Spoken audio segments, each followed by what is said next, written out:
Welcome to the Organized Minute, your go-to podcast for clarity, calm, and control. I'm Rachel Eagleton, a life organizer and clutter coach, and along the way, I'll share simple, actionable tips to help you get organized one day at a time.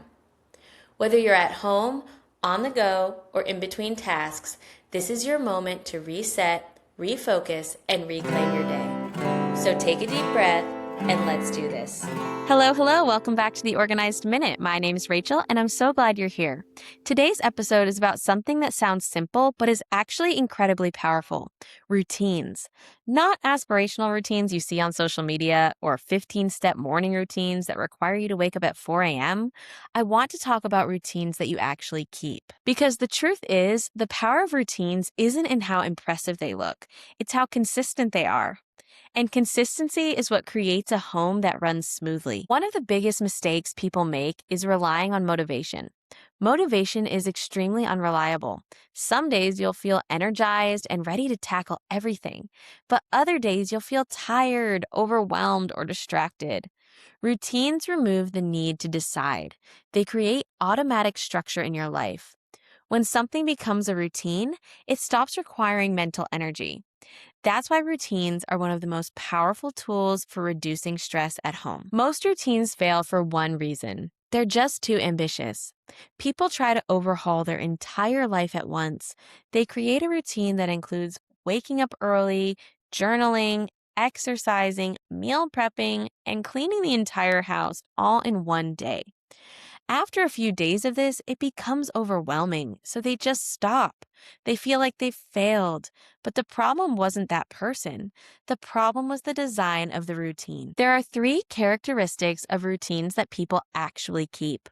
Number 1, they're simple. A routine should be easy enough to do even on a busy day. For example, instead of saying, "I'm going to clean the kitchen every night," try, "I'm just going to reset the kitchen to baseline before I go to bed." That might look like loading the dishwasher, wiping the counters, putting a few things away, just taking 5 minutes, doing what you can, and then being done. Number 2, they happen with the same trigger point. Routines stick best when they are attached to something you already do. For example, after dinner, reset the kitchen.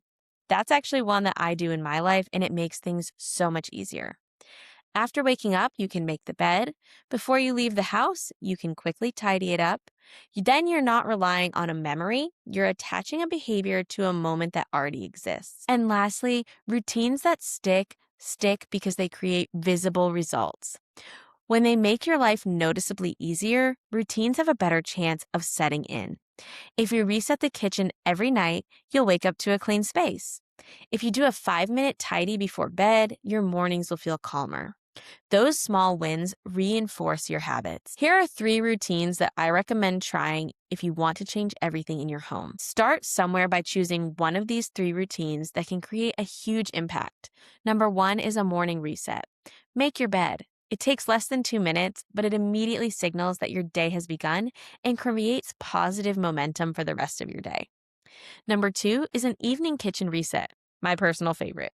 Before you go to bed, load the dishwasher, wipe the counters, put away any food or seasonings that may be left out, and clear the rest of the surfaces of anything that doesn't belong there. Waking up to a clean kitchen dramatically changes how your morning feels. And number 3, a 5-minute daily tidy. Pick a consistent time. It could be right before dinner or before bed. Set a timer for 5 minutes and just restore things to their place. You'll be amazed how much this prevents clutter from building up. Here's why this matters. Routines are not about perfection. They're about reducing friction in your daily life.